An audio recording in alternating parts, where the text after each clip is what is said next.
ഉഷ്ണതരംഗം. കാലാവസ്ഥാ പ്രവചനങ്ങളിൽ നമ്മൾ മലയാളികൾ അധികം കേട്ടിട്ടില്ലാത്ത, എന്നാൽ ഇപ്പോൾ നിരന്തരം കേട്ടുകൊണ്ടിരിക്കുന്ന വാക്കാണത്. എന്താണ് ഉഷ്ണതരംഗം? ഇതെങ്ങനെയാണ് ഉണ്ടാവുന്നത്? ഇനി എല്ലാ വർഷവും ഇത് ഉണ്ടാവുമോ? ഇങ്ങനെ ആശങ്കപ്പെടുത്തുന്ന ഒരുപാട് ചോദ്യങ്ങൾ നമ്മുടെ മനസ്സിലുണ്ട്. കാരണം പകൽ സമയങ്ങളിൽ പോലും പുറത്തേക്കിറങ്ങാൻ പറ്റാത്ത അവസ്ഥയിലൂടെയാണ് നാം കടന്നു പോകുന്നത്.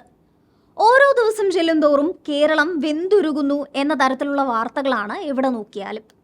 ചൂട് കൂടുതലുള്ള സമയങ്ങളിൽ പുറത്തിറങ്ങരുതെന്നും ആരോഗ്യ നിർദ്ദേശങ്ങൾ പാലിക്കണമെന്നുമൊക്കെയാണ് അധികൃതർ നിരന്തരമായി പറഞ്ഞുകൊണ്ടിരിക്കുന്നത്. ഇതിനെല്ലാം കാരണം ഉഷ്ണതരംഗം എന്ന പ്രതിഭാസമാണ്. ഗവൺമെന്റ് ഇത്രയേറെ മുൻകരുതലുകളും മുന്നറിയിപ്പുകളും നൽകുന്ന ഈ ഉഷ്ണതരംഗം എന്ന പ്രതിഭാസം എന്താണെന്ന് നമുക്ക് നോക്കാം.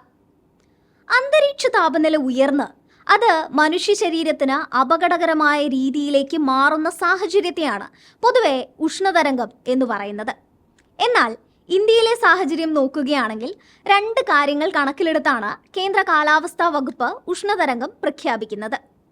ഒരു പ്രദേശത്തെ താപനില ആ സമയത്തെ ദീർഘകാല ശരാശരി താപനിലയേക്കാൾ 4.5 ഡിഗ്രി പതിവിലും കൂടിയിരിക്കണം.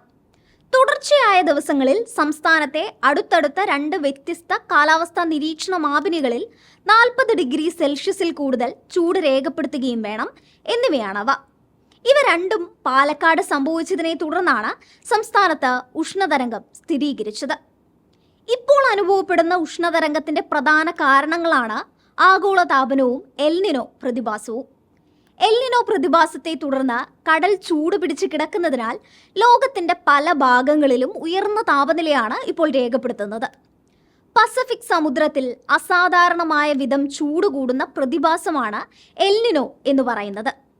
ഈ എൽനിനോയുടെ ഭാഗമായി സമുദ്രത്തിൽ ഉണ്ടാകുന്ന ചൂട് അന്തരീക്ഷത്തിലേക്ക് വ്യാപിച്ച് കാറ്റിന്റെ വിതരണത്തിൽ മാറ്റമുണ്ടാവുകയും അത് തെക്കേ ഇന്ത്യക്ക് മേലെ ഒരു അതിമർദ്ദ മേഖല രൂപീകരിക്കപ്പെടുന്നതിന് കാരണമാവുകയും ചെയ്തു.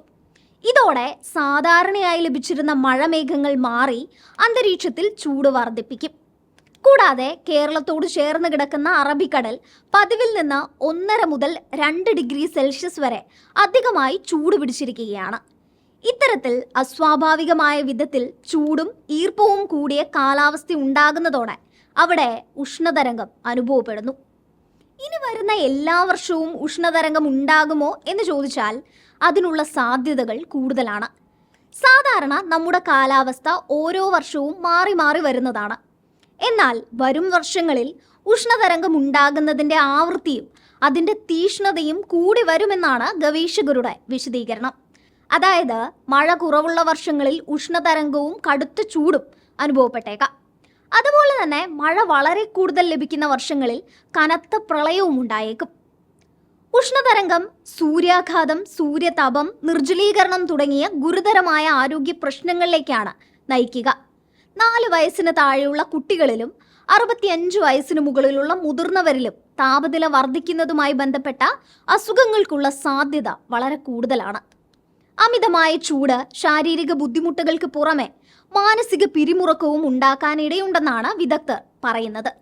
അതിനാൽ എല്ലാവരും ഉഷ്ണതരംഗവുമായി ബന്ധപ്പെട്ട എല്ലാ ജാഗ്രതാ നിർദ്ദേശങ്ങളും പാലിക്കണം.